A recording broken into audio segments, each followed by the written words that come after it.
In Iraq, strage alla moschea di Kufa, almeno 25 morti tra i sostenitori dell'Ayatollah sciita al-Sistani che sta per giungere a Najaf. Le autorità russe caute per ora sull'ipotesi dell'attentato nelle 2 simultanee sciagure aeree, ma esperti di esplosivo sono al lavoro sui rottami. Non c'è stata violenza sul corpo della ventenne tedesca ritrovata morta nel Tevere, ma resta in carcere il giovane marocchino con l'accusa di omicidio. Goleada della Juventus nei preliminari di Champions League. Oggi conosceremo le prossime avversarie delle 4 squadre italiane. Sta per uscire negli Stati Uniti l'autobiografia di Bob Dylan. Per i suoi fan l'occasione di scoprire la vita di una delle leggende del rock. Buongiorno dal telegiornale della 7. È degenerata in tragedia la marcia della pace dei sostenitori dell'Ayatollah sciita al-Sistani verso la città santa di Najaf. Sulla moschea di Kufa e sul corteo di migliaia di persone sono stati sparati dei colpi di arma da fuoco, decine i morti. Doveva essere una giornata di marcia pacifica a Najaf, invece morte e sangue hanno sconvolto la città di Kufa, a pochi chilometri dalla città santa. Alle prime luci dell'alba, colpi di mortaio hanno centrato la moschea di Kufa, causando decine di morti e feriti tra i fedeli che si erano radunati per aspettare l'Ayatollah Sistani. Sono almeno 25 i fedeli morti nella moschea, decine di feriti hanno affollato i corridoi degli ospedali di Kufa. È gente innocente, grida quest'uomo dentro l'ospedale. Noi eravamo disarmati, venuti per cantare che non c'è altro Dio all'infuori di Allah. Dio maledica l'America. Solo poche ore dopo, colpi di arma da fuoco, forse della Guardia Nazionale irachena, si sono abbattuti su un corteo di sciiti diretto verso il mausoleo di Ali a Najaf. Tra loro c'erano fedeli che ne alzavano i ritratti del grande Ayatollah Sistani, mentre alcuni sostenitori del leader ribelle intonavano canti a favore di al-Sadr e contro il premier Allawi. Eravamo venuti per marciare in pace e loro ci hanno sparato, dice quest'uomo.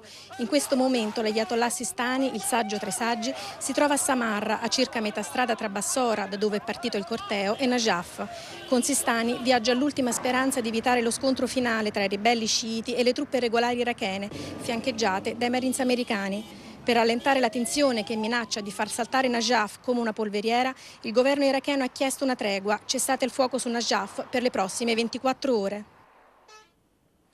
E scade oggi pomeriggio alle 16 l'ultimatum dei rapitori del giornalista italiano Enzo Baldoni. Dopo l'appello dei figli è intervenuto il ministro Frattini sottolineando l'impegno di Baldoni in Iraq per aiutare il paese.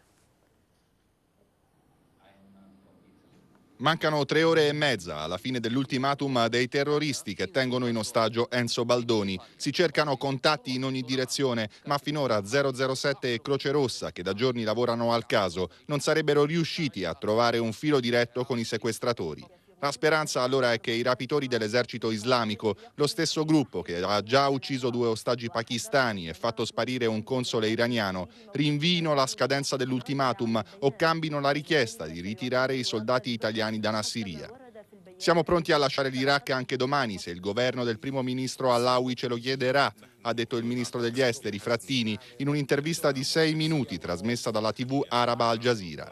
Frattini ha anche sottolineato il ruolo di Baldoni come giornalista indipendente andato a Baghdad per aiutare il popolo iracheno.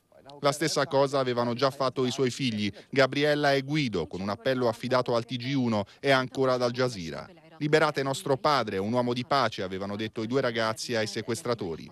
Secondo i servizi segreti, gli uomini dell'esercito islamico potrebbero essere ex agenti di Saddam, sunniti, come confermerebbe anche il precedente rapimento del console iraniano e dunque di fede sciita.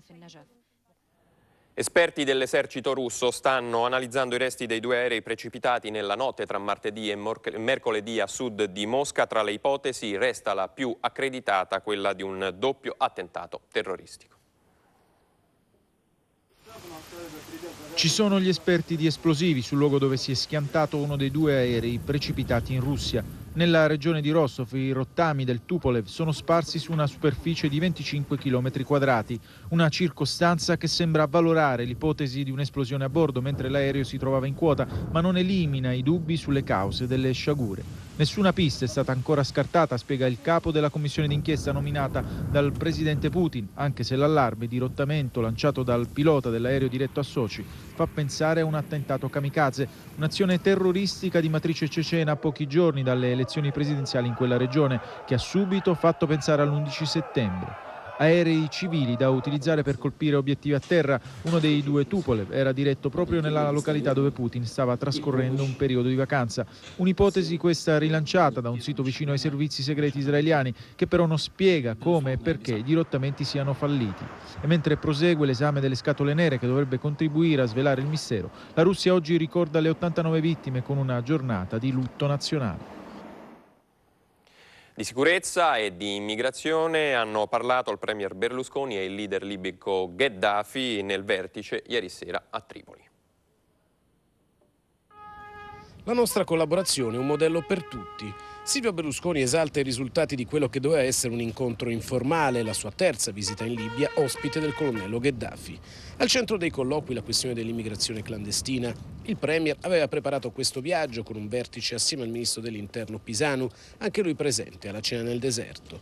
Sarà proprio il titolare del Viminale a tornare a settembre per mettere a punto una collaborazione già stretta, non solo in mezzi e risorse per aiutare Tripoli nel controllo delle proprie coste, ma anche centri di accoglienza a realizzare in Libia per accogliere tutti i disperati pronti a salpare per le coste italiane. La cooperazione tra Italia e Libia sarà un esempio per la futura collaborazione tra Europa e Africa, ha detto Berlusconi. E che sia un problema che non riguarda solo la Libia ma tutta l'Africa, lo ricorda la camicia indossata da Gheddafi, con stampati i volti dei grandi leader del continente, da Nasser a Mandela. Tra il colonnello ed il premier i rapporti si sono fatti più stretti. Siamo i migliori amici della Libia in Europa, ha detto Berlusconi. Ora i nostri popoli saranno sempre uniti, ha scritto nel libro della memoria del museo, dedicato a una battaglia del 1915 tra italiani e libici. Resta aperta la questione dei danni di guerra e dell'embargo che ancora pesa sulla Libia. Per il neocommissario europeo Buttiglione è arrivato il momento di mettervi fine e riammettere Tripoli nel sistema della cooperazione internazionale. È morta annegata la ragazza tedesca scomparsa una settimana fa a Roma e l'esito dell'autopsia compiuta ieri sera sulla salma. Vera Heinz non ha subito violenza sessuale e sul suo corpo, riaffiorato dal Tevere l'altro ieri sera, non c'erano segni evidenti di maltrattamento. La ragazza è morta annegata ed è rimasta in acqua per 4 giorni. Dunque, l'autopsia di ieri sera, durata 6 ore, non ha potuto dare risposte definitive. I risultati degli esami istologici e tossicologici attesi entro breve dovrebbero dare una mano agli inquirenti che dall'unico sospettato del delitto non riescono ad ottenere collaborazione. Nadil Niai, marocchino di 21 anni, privo di permesso di soggiorno, è accusato di sequestro e omicidio volontario, ma parla solo per dire che lui con la morte della babysitter tedesca non ha nulla a che fare. I graffi sul viso derivano da una caduta sul litorale di Ostia, dice il ragazzo, spiegando che sì, è vero, ha passato con Vera la sera di giovedì 19 agosto, ma è stato con lei solo qualche ora per poi darle appuntamento al giorno dopo. Secondo Teresa, l'amica della vittima che con le sue testimonianze ha contribuito all'arresto del magrebino, Vera era attratta da Nadil, ma non era tipo da buttarsi senza esitare tra le braccia di uno incontrato appena la sera prima, chiarisce chi la conosceva bene. Un rifiuto o un approccio respinto bruscamente, secondo gli investigatori, potrebbero essere all'origine di quella tragica spinta nel Tevere. Per l'economia in questi ultimi giorni di agosto cominciano ad emergere i temi che domineranno l'autunno del sindacato. Non sarà solo all'Italia a riscaldare l'autunno italiano, saranno i contratti da rinnovare di 6 milioni di lavoratori ad accendere le polveri del confronto sindacale. E questo mentre sul sistema produttivo si sta per abbattere la scure da 24 miliardi di euro della manovra finanziaria, con l'unico sollievo che per ora sembra venire da un petrolio ricondotto a più miti ragioni. Nessuno può negare che gli stipendi italiani non riescano a star dietro agli aumenti del costo della vita, ma proprio sulle previsioni di inflazione le distanze tra governo e sindacati sono incolmabili. Palazzo Chigi indica l'1,6% e i sindacati il 2,2%. I fronti più caldi sono quelli dei rinnovi contrattuali di statali e trasporti locali. I primi sono 3 milioni e aspettano un contratto da 3 anni, chiedono un aumento dell'8%, ma il governo con i conti in rosso fisso non va oltre il 3,6%. La situazione dei trasporti locali è ancora più drammatica e rischia di riportare lo spettro degli scioperi selvaggi dei mesi scorsi. Il settore è senza soldi, le risorse promesse dal governo e finanziate con l'aumento delle accise della benzina non sono ancora arrivate e il contratto dei 110.000 addetti è davvero lontano.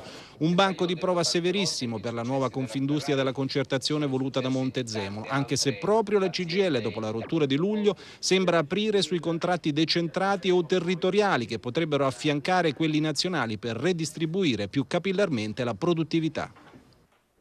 E un autunno caldo si prospetta anche in Germania, dove il cancelliere Schröder è alle prese con crisi economica e forti contestazioni. Udienza preliminare del 13 settembre. Mobilitazioni di piazza, proteste sindacali e la minaccia di una scissione interna della sinistra di governo promettono alla Germania un autunno caldo. Mentre il cancelliere Schröder, accolto ieri nel Brandeburgo dal lancio di uova, grida alla distruzione della cultura politica ma non molla sulle riforme, si moltiplicano le indiscrezioni sul ritorno in politica dell'ex leader socialdemocratico Oskar Lafontaine. La formazione alternativa, nata un mese fa a Berlino da sindacalisti e dissidenti della SPD, guadagna forza e potrebbe mettere in seria difficoltà il governo. A farlo vacillare contribuiscono le proteste del lunedì contro la riforma che taglia i sussidi di disoccupazione. Il sindacalista Michael Sommer parla di demolizione sociale e teme che i lavoratori possano ridursi a mangia spaghetti, ha detto letteralmente. Dalla strada la protesta continua in fabbrica. Stretti da 3 anni di stagnazione, gli imprenditori tedeschi chiedono di abbandonare la settimana di 35 ore per tenere la produzione in patria. Un accordo con i dipendenti lo hanno già trovato Siemens e Daimler Chrysler. Alla Opel il dibattito comincia ora, mentre la Volkswagen, che inizierà a trattare a giorni, ha già fatto sapere di voler congelare i salari per 2 anni, sentenziando di fatto la fine dell'era della concertazione. Sulla costa orientale della Cina non ha provocato ingenti danni il passaggio del tifone Aire, che invece ha colpito duramente Taiwan, dove 15 persone sono morte travolte da una frana. Vediamo il servizio. Aire, il tifone che sta colpendo violentemente l'Asia, è arrivato ieri in serata anche in Cina, abbattendosi sulle coste orientali delle province del Fujian e dello Zhejiang. Misure di prevenzione che hanno fatto evacuare un totale di oltre 500.000 di persone dalle 2 province hanno evitato l'impatto più violento sulla popolazione. Ieri decine di migliaia di imbarcazioni sono state richiamate dalle coste, ma questa mattina 2 navi da trasporto con 16 persone a bordo si sono incagliate a 100 metri dalla costa con la città di Wenzhou nello Zhejiang. Ad ora non sono state riportate vittime. I danni materiali di questo 15° tifone dall'inizio dell'anno rimangono invece ancora da calcolare, proprio qui, nella stessa zona già pesantemente provata solo 2 settimane fa dal tifone Raranim, che ha causato 164 vittime e ingenti danni soprattutto alle coltivazioni. Taiwan conta il bilancio più pesante. Ieri una frana dovuta alle violente piogge ha causato la morte di 15 persone nel distretto montano di Hsinchu. La forza di Aire, che con queste ultime vittime ha raggiunto un totale di oltre 30 morti, va ora diminuendo mentre si dirige a sud, verso la provincia del Guangdong e Hong Kong, ma rimane ancora allo stato di allerta per piogge e rischio di frane nella regione. Lo sport con le Olimpiadi, non parliamo dei successi degli azzurri questa volta, ma di un oro che ha un significato storico, quello conquistato nel windsurf dall'israeliano Gal Friedman. Un oro per la storia, un oro per ricordare, un oro per far sentire al mondo intero il proprio inno, che mai aveva suonato in occasione delle Olimpiadi. A Gal Friedman è riuscito tutto questo mettendo la propria tavola da surf davanti a tutti. Ed Israele impazzisce dalla gioia. Gerusalemme, Tel Aviv, Kharkoun, migliaia di persone sono scese in strada cantando la loro gioia per il primo oro olimpico nella storia del paese, che fino adesso aveva conquistato solo un argento e 3 bronzi. A galla arrivano i complimenti del primo ministro Sharon e per la prima volta i telegiornali hanno interrotto le trasmissioni per dare la notizia della sua impresa e non per raccontare l'ennesimo conflitto infinito. Un predestinato, visto che il nome Gal significa in ebraico onda, e quello del fratello Yuval e della sorella Mayan, rispettivamente torrente e fonte. Alla fine non credeva ai suoi occhi. Mi sono sentito spinto dal paese intero, ha spiegato. Dedico questo a loro, alle 11 vittime israeliane della strage di Monaco 72. Un oro che ha rischiato di non arrivare, visto che Gal, dopo il bronzo conquistato ad Atlanta, fallì la qualificazione a Sydney e per lui fu l'inizio di una grande depressione, tanto da voler smettere con il surf per dedicarsi alla mountain bike. Poi, fortunatamente, è ritornato sui suoi passi ed un paese intero è riuscito a mettersi per qualche ora alle spalle gli orrori della guerra. E allora adesso è il momento degli azzurri in gara. Questa mattina 3 equipaggi azzurri hanno conquistato le finali di canoa. Rossi Bonomi nei 500 metri K2, Josefa Idem ha vinto con autorità la sua semifinale ed è in finale dei 500 metri K1, mentre l'esordiente Andrea Facchin ha centrato la finale dei 500 metri K1. Anche Tania Cagnotto nei tuffi dal trampolino di 3 metri ha guadagnato la finale, ma ecco le medaglie che si assegnano oggi ad Atene. Allora, nella lotta greco-romana maschile categoria 60 kg, 70 e 96, pallanuoto femminile con la nostra nazionale che affronta la Grecia nella finalissima, pentathlon corsa con gli azzurri Valentini dell'Amore, taekwondo maschile e femminile categorie 59, 80 e 58 kg, atletica a lungo maschile, 400 ostacoli maschili e 200 metri maschili, hockey prato e poi il calcio con la finale femminile e poi tuffi trampolino 3 metri appunto con la nostra Cagnotto. Ed ora il medagliere, dove vedete ancora in testa gli Stati Uniti davanti alla Cina. Ottava l'Italia, lo ricordiamo ancora, con 8 ori, 6 argenti e 8 bronzi. Totale 22 medaglie per gli azzurri. Ed ora il calcio con la Champions League e la vittoria della Juventus, larga 4-1 sugli svedesi del Djurgården, salgono a 4 così le italiane presenti nel tabellone principale della Champions League. Oggi a Montecarlo conosceremo le avversarie nei gironi della più importante competizione per club. La Juventus è tornata, ha spazzato via le incertezze che erano cresciute con una squadra di Capello come un'erbaccia invasiva, soffocante, che rischiava di relegare i bianconeri in una dimensione inconsueta per le ambizioni del club. Ed invece a Stoccolma tutti hanno alzato la mano, a cominciare da Del Piero, autore di un gol dei suoi e di una gara comunque di alto spessore. Il 2-2 dell'andata era risultato scomodo, risultato che obbligava a vincere. E quando la gran conclusione di Arneg ha ristabilito il pareggio, la strada per le Champions si è fatta di nuovo durissima. Ma questa è un'altra Juve, o se volete la solita Juve. Ed allora ecco il vantaggio siglato al volo da David Trezeguet a completare con Alex Del Piero la rinascita di quella coppia d'attacco che la scorsa stagione non era esistita. Il segnale importante, quello che voleva Capello, è venuto anche dal pallone d'oro Pavel Nedved.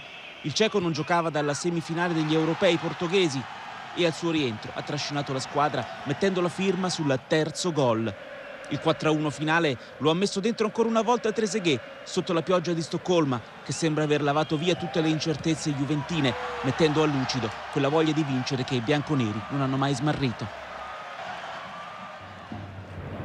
Dopo il 2-0 maturato all'andata in Polonia c'erano pochi dubbi sul fatto che il Real trasformasse il ritorno del terzo turno preliminare di Champions League contro il Wisla Cracovia in una passerella per il pubblico del Santiago Bernabéu. Questo si è puntualmente verificato, il Real ha fornito l'annata, la stagione appena trascorsa, una stagione densa di delusioni. 3-1 il risultato maturato con la doppietta di Ronaldo, pronto a sfruttare le incertezze della difesa polacca, con il gol del giovane Pavon arrivato nel corso della ripresa e poi con la realizzazione della bandiera dell'onore della formazione polacca, ma tutto nell'ambito di una partita che ha visto sostanzialmente sempre in campo una sola squadra, il Real Madrid, una autorevole candidata per la vittoria finale della Champions League che inizierà il 14 e 15 settembre e che certamente vedrà i Galacticos pronti a tentare la scalata alla fatidica 10ª Coppa dei Campioni. E adesso vi proponiamo 2 storie opposte che raccontano l'amore ma anche il disprezzo totale che può avere l'uomo nei confronti del cane. Vediamo. Non bastavano gli abbandoni e le lotte clandestine. Quanto avvenuto in un canale di bonifica nel Modenese a del Raccapricciante, 2 carcasse di cani di media taglia in avanzato stato di decomposizione sono stati rinvenuti con dei mattoni legati al collo con del fil di ferro. Il ritrovamento è avvenuto nelle campagne di Carpi ed i vigili del fuoco hanno provveduto al recupero per determinare con esattezza le razze dei 2 animali, probabilmente Pitbull o Rottweiler, utilizzati senza fortuna per i loro padroni nei combattimenti. Ma se c'è chi non si fa scrupoli a mettere a repentaglio la vita dei propri amici a quattro zampe, c'è anche chi trova nella loro fedeltà un motivo di vita. La signora Rinuccia e suo marito Antonio da 4 giorni sono fermi con il loro camper sulla piazzola di un autogrill di Rende, in Calabria, in attesa che torni la cagnolina smarrita durante una sosta verso Tropea. Passeranno lì l'intera vacanza se necessario e comunque a Torino non faranno ritorno finché non si saranno perse tutte le speranze di ritrovare Nerina, la cagnolina piccola e nera strappata 10 anni fa ad un canile. Gli addetti della stazione di servizio l'hanno cercato ovunque, ma neanche le 1000 foto distribuite nella zona e le ciotole di pappa sparse ovunque sono finora servite a rintracciare Nerina, cagnetta che con il suo scodinzolare affettuoso è solita regalare momenti di gioia alla padrona, bloccata sulla sedia a rotelle dalla sclerosi multipla. Gli spettacoli adesso con la 6 giorni di musica e solidarietà. A Ferrara è in pieno svolgimento il Festival degli Artisti da Strada, gran finale domenica prossima.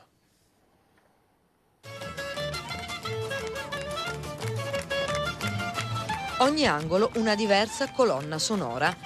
La musica dei Balcani e quella nostrana, magari la più casereccia, le performance comiche di una coppia, ma anche gli assolo al femminile, una colorata rivisitazione dei Beatles e il rock and roll in perfetto stile Elvis. Metti una sera a Ferrara, città in musica per la 17ª edizione del Buskers Festival.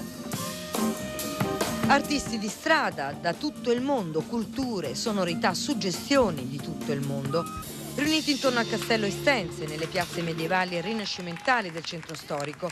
26 nazioni rappresentate da 253 formazioni di fronte a un pubblico in aumento di anno in anno. Una 6 giorni di musica, divertimento, virtuosismi al suono di strumenti spesso inediti come questi. Una jam session continua fino al gran finale di domenica prossima per la più importante manifestazione del genere che da sempre coniuga musica, spettacolo e solidarietà. Il Festival degli Artisti di Strada sposa ogni anno la causa dei bambini di strada.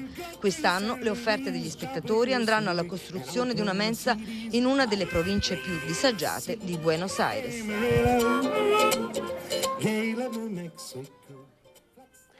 Ancora musica perché esce ad ottobre negli Stati Uniti l'autobiografia di Bob Dylan. Dopo decine di libri sulla sua vita che spesso lo hanno fatto infuriare, il menestrello del rock si racconta senza veli. È la prima volta che Bob Dylan mette mano alla penna per scrivere su se stesso. Stufo di biografie non autorizzate e storie false, desiderava, come dice lui, scrivere impressioni su persone che hanno lasciato un'impressione su di me. Io, continua Dylan, per i delatori ho lo stesso sentimento che i generali della guerra civile dovevano avere per la gente che girava intorno alle tende. Sono spie, dovrebbero essere fucilati. Una persona non dovrebbe spargere maldicenze su nessuno. Sono parole infuriate, anche se poi il libro che uscirà il prossimo 12 ottobre negli Stati Uniti non è una resa dei conti. Come dice il sottotitolo, sono storie personali sulla prima parte della sua vita e della sua carriera. L'infanzia in una famiglia benestante del Minnesota, la fuga da casa con chitarra e motocicletta, i suoi viaggi da solo e senza un soldo, il suo idolo musicale Woody Guthrie nella New York degli anni 60, le canzoni folk che raccontano di individui sfruttati, sottovalutati, ribelli, tematiche care alla generazione del 68. Da quegli anni Bob Dylan è cambiato molte volte, è passato dal folk all'elettrico, dai temi di protesta, dagli inni militanti agli incontri con Carlo d'Inghilterra, il concerto per il Papa, il conferimento della laurea honoris causa in Inghilterra e perfino la partecipazione nell'aprile scorso ad uno spot pubblicitario per delle mutandine di lusso.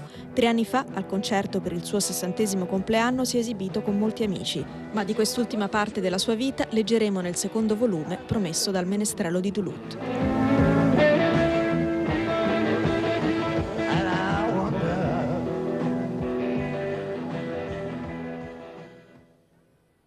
Con le note di Bob Dylan chiudiamo questa edizione del telegiornale, vi lascio alle notizie dai mercati con CFN, grazie dell'attenzione e arrivederci.